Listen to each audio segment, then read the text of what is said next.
Amis Gémeaux, bienvenue sur Parcours éclairé pour votre tirage du mois de janvier 2024. C'est parti, vous démarrez avec la reine de coupe. Alors, la reine nous parle d'énergie de maîtrise passive. La coupe, c'est le réceptacle des émotions. Les sentiments, l'amour, l'amitié, la fraternité, tout ce qui touche à votre cœur, tout ce qui touche à vos émotions. La reine de coupe, symboliquement, elle habite au bord de l'océan. Elle est capable de donner autant d'amour avec sa coupe qu'il y a d'eau dans l'océan, en la remplissant. Et c'est cette énergie féminine, maternante, cette envie de donner de l'amour de manière générale. Donc si on recontextualise, donc si c'est dans le domaine relationnel, peut-être que vous êtes maman ou vous avez envie de devenir maman. Si vous êtes un homme, bah, peut-être que vous êtes dans cette énergie-là de construire avec une personne, de pouvoir donner, de pouvoir aimer, euh, possiblement. Donc, il peut s'agir d'une personne que vous rencontrez ou une personne du passé et avec laquelle vous avez envie de construire. Vous avez envie de bâtir une relation durable et pérenne. Après, s'il ne s'agit pas d'une personne, si nous sommes dans le cadre d'un travail ou d'un projet ou d'investissement ou autre, cette carte nous dit qu'à la racine de tout contrat, de tout pacte, de toute promesse, se trouve cette coupe. Donc émotionnellement, vous cherchez quelque chose d'épanouissant au-delà des considérations matérielles et physiques. Euh, on va dire ça comme ça. Bon, de toute façon, on va en savoir plus en regardant de votre côté. Vous avez le chariot, arcane majeur. Alors, le chariot nous parle de faire converger deux intérêts, deux personnes, en l'occurrence avec les deux sphinx, vers un objectif commun, vers des désirs communs, vers un rêve commun, pourquoi pas. Et là, bah, vous êtes le conducteur du char, qui est autonome, qui a besoin d'avoir le contrôle et qui a envie d'aller voilà, vers un but avec un partenaire, que ce soit une personne dans le domaine amoureux, amical ou autre, ou que ce soit dans le domaine professionnel ou dans le cadre d'un investissement. Après, il y a un obstacle quand même, c'est pour ça qu'elle est à l'envers. Il y a un obstacle qui vous demande de produire beaucoup d'efforts pour pouvoir faire en sorte de parvenir à vos fins. Et là, il y a quand même une mise en garde. On vous dit attention, ne faites pas plus de compromis que de raison parce que vous risquez un peu d'y laisser des plumes, de vous fatiguer. Attention au burn-out, attention aux imprévus, attention à l'accident de manière générale. Il y a peut-être aussi l'idée de votre côté d'avoir peur de perdre le contrôle, de perdre votre autonomie, de perdre, vous voyez, c'est cette idée-là, de ne pas y arriver. Et là, le tarot vous dit d'avoir confiance et peut-être de rester pragmatique, au-delà des émotions et de la coupe de la reine de coupe, de votre envie d'échanger, d'être dans cet échange émotionnel. Regardez peut-être les considérations matérielles, pragmatiques qui doivent vous guider plus que votre, on va dire, vos ressentis et vos émotions. Voilà, c'est le conseil qui vous est donné. C'est là où vous allez donner, vous risquez voilà, de vous mettre à mal. Allez, regardons dans les énergies de la personne à laquelle vous pensez. Et s'il ne s'agit pas d'une personne, ce sont les énergies extérieures à vous, environnantes. Alors, il y a le valet d'épée. Le valet nous parle d'une opportunité, d'un cadeau, de nouvelles. L'épée, c'est l'arme physico-mentale qui sert dans les rapports de force, les interactions, la communication. Donc là, il y a une voie possible qui s'offre à vous, euh, une opportunité qui vous est proposée, vers laquelle vous avez envie d'aller, et qui va nécessiter de faire des démarches. Et là, on vous redit par le moyen de l'épée, qui est une énergie assez froide, de vous cantonner aux considérations pragmatiques et matérielles. Soyez factuel. Oui, il y a de quoi faire, hein. Il y a un possible, mais voilà, réfléchissez-y quand même, peut-être tourner cette fois la langue dans votre bouche avant de parler, avant d'agir et avant de contractualiser. Bon. Après, elle a le mérite d'exister. Vous allez être incapable de pouvoir, d'être en capacité de pouvoir communiquer, de vous positionner. On vous invite à le faire, d'être clair dans vos propos, clair dans vos interactions, de manière générale dans la socialisation, la sociabilisation. Euh, Là, c'est quand même une énergie de clarté et qui va venir vous appuyer un peu dans cette phase. Bon, on va en savoir plus en regardant plus loin. Alors, bon, vous avez la 7 d'épée. La 7, c'est une énergie d'instabilité, et puis les épées sont les armes physico-mentales qui servent dans vos rapports de force, dans les interactions, dans la communication. Donc vous avez une petite mise en garde. Vous voyez un personnage qui a dérobé des épées dans le coin adverse et puis qui part, sans regarder devant lui, donc sans être en mesure de voir la conséquence de ses actes. Donc là, on vous dit attention aux actes d'impulsion, aux paroles ou aux décisions peut-être irréfléchies. Donc on vous redit de bien considérer de manière pragmatique la réalité des choses et peut-être ne soyez pas naïf, hein. Ne vous laissez pas influencer par d'autres personnes, pensez aux conséquences sur le long terme des paroles et des actes qui peuvent être posés. Voilà, qu'il s'agisse du domaine relationnel, professionnel ou en lien avec des investissements. Ne vous précipitez pas, prenez le temps de la réflexion. La carte qui répond, c'est la 2 de coupe.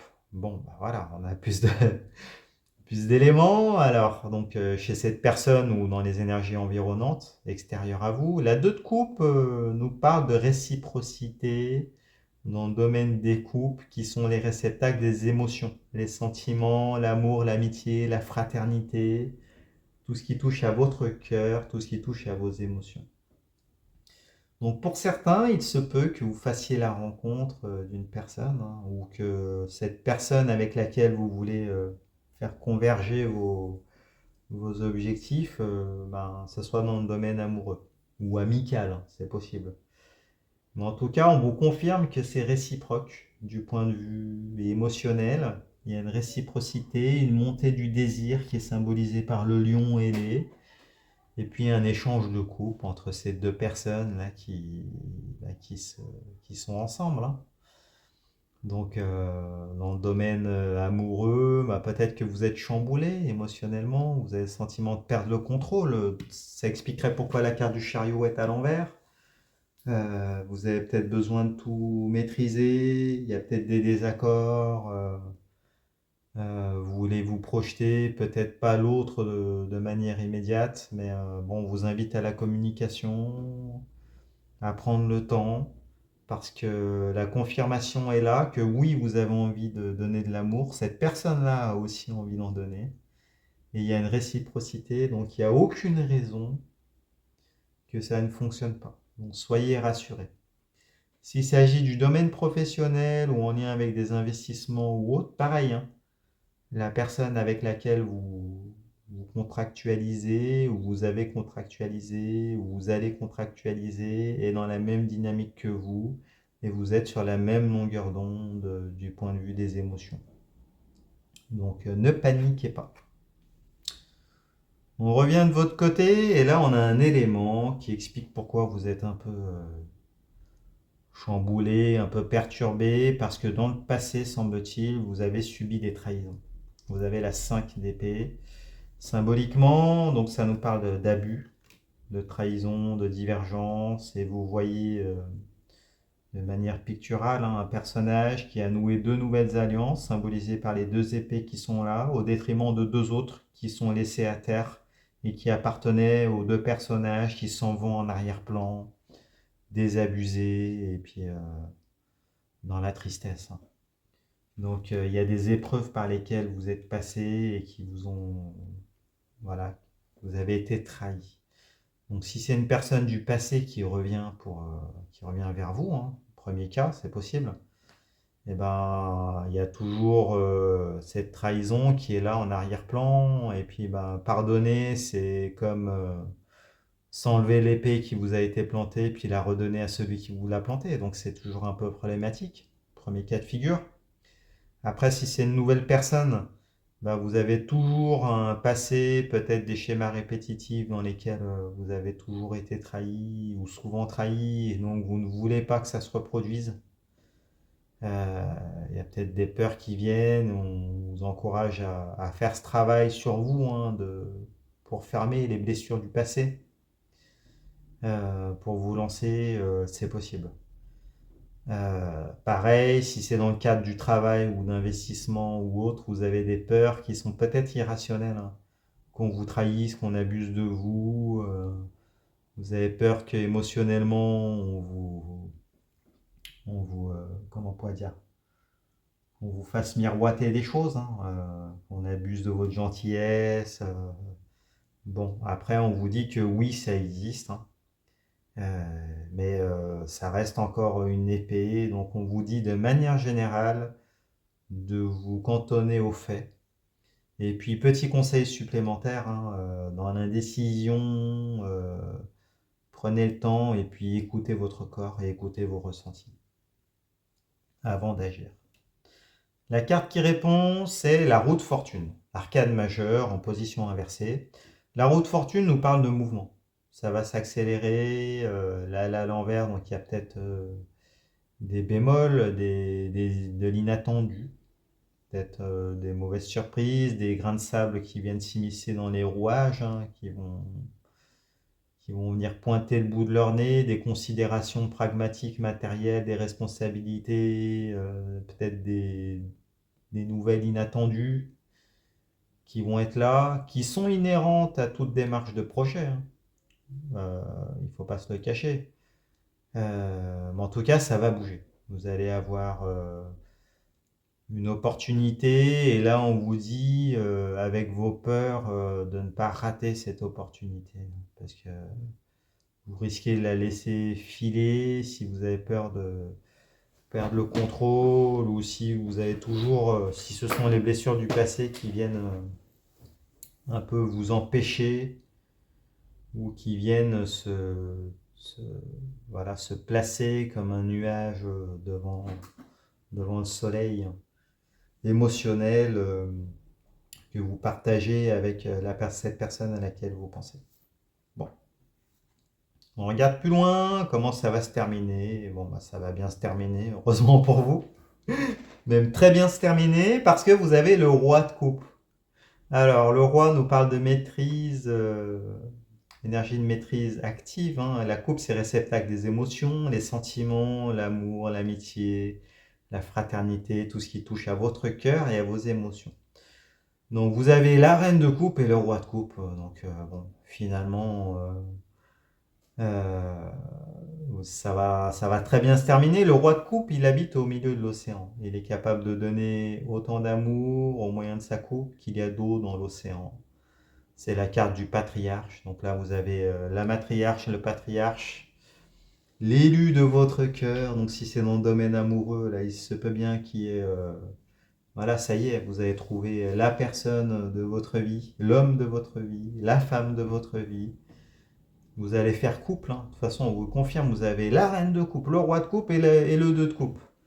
Donc là, ça va être une rencontre vraiment de premier ordre. Et puis, donc c'est pour ça que c'est chamboulant, hein, que tout le passé va ressurgir là. Ça va être à la fois une invitation pour purger ce passé, guérir ses blessures, et puis bah voilà, aller vers l'amour avec un grand A. Après, il faut recontextualiser, ça peut être dans le domaine amical également, et si c'est dans le domaine pro ou en lien avec des investissements à faire, bah pareil, vous allez aller vers un plein épanouissement émotionnel avec ce contrat ou ce partenariat. De votre côté, ça va se traduire avec la reine de bâton. Bah super, hein. Alors, Reine, énergie de maîtrise passive. Le bâton sont les faits énergétiques vitaux, ce qui vous anime, ce qui se consume, la santé, la sexualité, les désirs, les motivations. Par extension, ça peut parler du travail et c'est tout ce qui vous nourrit et vous apporte un épanouissement. La reine de bâton, elle tient un héliobsis dans la main. Donc c'est une personnalité solaire avec beaucoup d'énergie qui sait contrôler les énergies occultes et négatives qui sont symbolisées par le petit chat noir et qui va vers la réalisation de son lion intérieur, de ce qu'elle veut faire. D'accord? Que ce soit du point de vue des désirs, la sexualité, les passions, le travail. C'est vraiment une grande énergie solaire, dynamique et puis voilà, resplendissante, hein. Donc ça c'est de votre côté. Donc là, il va vraiment y avoir une étincelle de feu qui va jaillir du chaos et qui va venir prendre de la place dans votre cœur. Et la carte qui répond, c'est la carte de la force. Bon, bah super. Alors, vous avez une fin de tirage magistrale là. Donc chez cette personne à laquelle vous pensez ou dans les énergies extérieures à vous. Donc la carte de la force nous parle d'un rapport de force qui est équilibré. Elle nous parle de vitalité, d'énergie, de sexualité. Donc ça fait écho à la reine de bâton. Donc là, l'amour va être consommé de manière vraiment très satisfaisante, très puissante, hein. Là, ça va être plus que caliente, caliente, on va dire ça comme ça. Vous allez vibrer, hein. Euh, vous allez vibrer.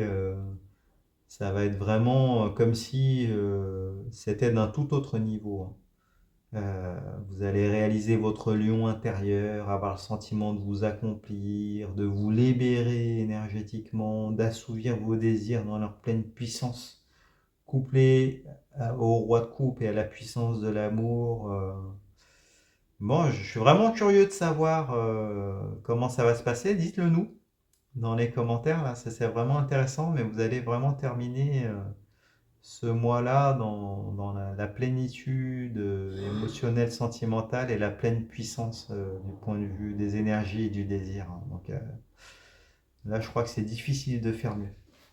Mais écoutez, si vous êtes toujours là, écrivez dans les commentaires, vous écrivez Gémeaux, comme ça je saurai que vous êtes allé jusqu'au bout, vous avez écouté ou regardé l'intégralité du tirage. Mettez-moi un pouce, c'est toujours sympa. Ça fait toujours plaisir. Abonnez-vous, allez voir les autres tirages pour vos signes ascendants et lunaires. Vous mélangez le tout, vous aurez ainsi une lecture plus personnalisée. Allez sur mon site internet, leparcourséclairé.com. Vous pouvez prendre une consultation. Je répondrai avec grand plaisir à toutes vos questions. Et puis, je vous adresse mes meilleurs vœux pour cette année 2024 en vous souhaitant le meilleur. Et puis, merci beaucoup et à bientôt. Au revoir.